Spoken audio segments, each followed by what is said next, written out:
Hi friends, welcome to Indian Recipes Tamil. நம்ம இன்னைக்கு ரொம்ப டேஸ்டியான கொள்ளு பருப்பு ரசம், இது கூடவே கொள்ளு பருப்பு கூட்டு, இது ரெண்டும் எப்படி செய்யறதுன்னு பார்க்க போறோம். இந்த ரசம் கூடவே இந்த கொள்ளு பருப்பு கூட்டு வச்சு சாப்பிட்றதுக்கு ரொம்ப டேஸ்டியா இருக்கும். இந்த பருப்பை நம்ம சாதத்தில் போட்டு பிசைஞ்சும் சாப்பிடலாம். இந்த மழைக்காலத்துக்கு இந்த ரசமும் இந்த பருப்பு கூட்டும் சாப்பிட்றதுக்கு ரொம்ப இதமாக இருக்கும், உடம்புக்கும் ரொம்ப நல்லது. கொள்ளு வெயிட் லாஸ் பண்ணணும்னு நினைக்கிறவங்கலாம் எடுத்துக்கிறலாம். இது வெயிட் லாஸ்க்கு ரொம்பவே ஹெல்ப்ஃபுல்லாக இருக்கும். அதே சமயத்தில் இந்த குளிர் காலத்துலலாம் உடம்புக்கு நல்ல சூடு ஏற்றுறதுக்கு இந்த கொள்ளு ரசம் கொள்ளு பருப்பு ரொம்பவே உபயோகமாக இருக்கும். ஸோ கண்டிப்பாக ட்ரை பண்ணி பாருங்கள். இப்போ வாங்க வீடியோக்குள்ளே போய் இந்த ரெசிபி எப்படி பண்ணுறதுன்னு பார்க்கலாம். அதுக்கு ஒரு குக்கர் எடுத்துக்கோங்க. அதில் ஒரு சின்ன கிளாஸ் அளவுக்கு கொள்ளு பருப்பு எடுத்துக்கோங்க. நான் மெஷரிங் கப்லாம் யூஸ் பண்ணல, வீட்டில் இருக்க டீ கிளாஸ் தான் எடுத்திருக்கேன். இப்போ இதை நல்லா வாஷ் பண்ணிக்கோங்க. ஒரு 4-5 டைம் நல்லா கழுவிட்டு 2 கிளாஸ் அளவுக்கு தண்ணி சேர்த்துட்டு 1 டீஸ்பூன் அளவுக்கு விளக்கெண்ணெய் சேர்த்துக்கோங்க, அதாவது கேஸ்டர் ஆயில்.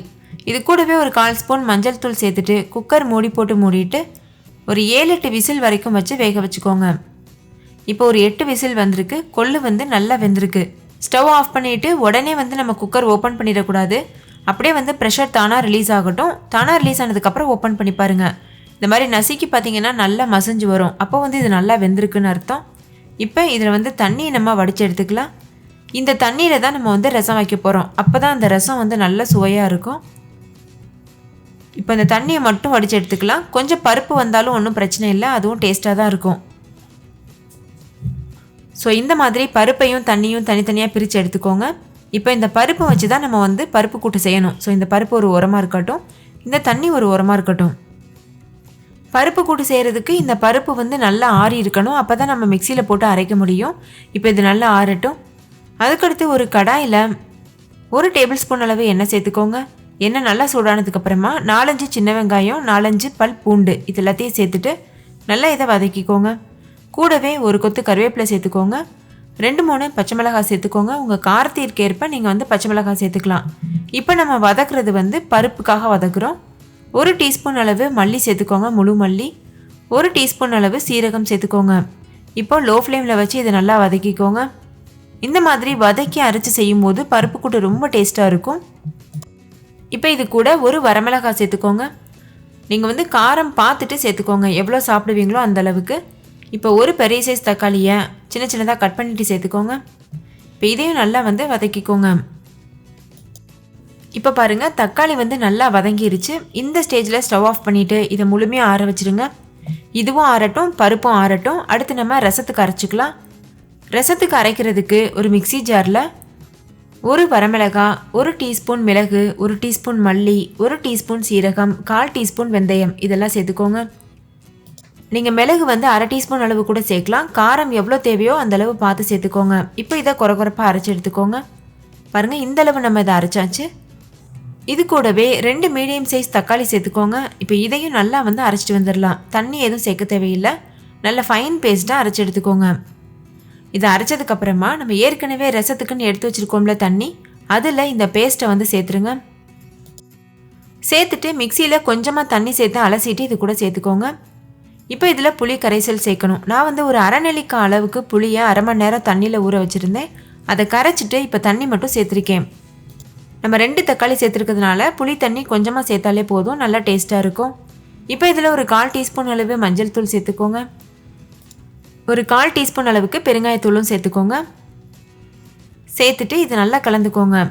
இப்போ இது கூட ஒரு கைப்பிடி அளவு பூண்டு எடுத்துகிட்டு நல்லா நசுக்கிட்டு சேர்த்துக்கோங்க. ஃபைனாக பேஸ்ட் மாதிரி பண்ணிடக்கூடாது, நசுக்கிட்டு மட்டும் சேர்த்துக்கோங்க. 2 பச்சை மிளகாய் நசுக்கிட்டு சேர்த்துக்கோங்க. இது கூட ஒரு கொத்து கருவேப்பிலை சேர்த்துக்கோங்க. பச்சை மிளகாயும் அந்த பூண்டும் நம்ம சின்ன உரல் வச்சுருப்போம்ல வீட்டில், அதில் நல்லா நுணுக்கிட்டு மட்டும் சேர்த்துக்கோங்க. ரொம்ப அரைச்சிட்டோன்னா டேஸ்ட் அவ்வளோ நல்லா இருக்காது. இப்போ இதை நல்லா கலந்தாச்சு. இப்போ நம்ம ரசத்தை தாளித்து விட்டுறலாம். அதுக்கு ஒரு கடாய் சூடுபடுத்திட்டு 1 டேபிள் ஸ்பூன் அளவு நல்லெண்ணெய் சேர்த்துக்கோங்க. எண்ணெய் சூடானதும் இது கூட 1 டீஸ்பூன் கடுகு சேர்த்துக்கோங்க. கடுகு நல்லா பொரிஞ்சதுக்கப்புறமா ஒரு 1/4 டீஸ்பூன் உளுத்தம்பருப்பு சேர்த்துட்டு இது ரெண்டும் நல்லா பொரியட்டும். இது கூடவே 1/2 டீஸ்பூன் அளவுக்கு சீரகம் சேர்த்துக்கோங்க. கூடவே 1/4 டீஸ்பூன் அளவுக்கு வெந்தயம் இதெல்லாம் சேர்த்துட்டு இது நல்லா பொரிஞ்சதுக்கப்புறமா ஒரு கொத்து கருவேப்பிலை சேர்த்துட்டு இதையும் நல்லா பொரிய வச்சுக்கோங்க. தாளிதம் கருவேப்பிலைலாம் நல்லா அந்த எண்ணெயிலேயே பொரிஞ்சதுக்கப்புறமா நம்ம ஏற்கனவே கரைச்சி வச்சுருக்கோம்ல ரசம், அந்த தண்ணியை அதில் சேர்த்துருங்க. இப்போ இது எல்லாத்தையும் சேர்த்தாச்சு. சேர்த்துட்டு நல்லா ஒரு டைம் கலந்துக்கோங்க. கலந்துட்டு மீடியம் ஃப்ளேமில் வச்சுட்டு ரசம் வந்து நுரக்கட்டி வந்ததுக்கப்புறம் நம்ம ஸ்டவ் ஆஃப் பண்ணிடலாம். அதுக்கு முன்னாடி கொஞ்சமாக உப்பு சேர்த்துட்டு கலந்துக்கோங்க. இப்போ இது மீடியம் ஃப்ளேமில் வேகட்டும். ரசம் நுரக்கட்டி வரதுக்குள்ளே நம்ம பருப்பு தாளிச்சிடலாம். பருப்பு தாளிக்கிறதுக்கு நம்ம ஏற்கனவே வதக்கினோம்ல, அந்த பொருட்கள் எல்லாத்தையும் மிக்சி ஜாரில் சேர்த்துருக்கேன். நல்லா ஆறுனதுக்கப்புறம் தான் மிக்சி ஜாரில் சேர்க்கணும். இப்போ இது கூடவே நம்ம ஏற்கனவே வேக வச்சுருக்கோம்ல கொள்ளு பருப்பு, அதையும் சேர்த்துக்கோங்க. நான் ஏற்கனவே சொன்னது மாதிரி பருப்பும் அந்த வந்து நம்ம வறுத்த பொருட்களும் நல்லா ஆறணும். அதுக்கப்புறம் தான் நம்ம மிக்சி ஜாரில் சேர்க்கணும். இப்போ இது கூட ரசத்துக்கு கரைச்சிருந்த புளியில் ஒரு 2 டேபிள் ஸ்பூன் புளி கரைசல் மட்டும் தனியாக எடுத்து வச்சுருந்தேன். அதை இப்போ சேர்த்துருக்கேன்.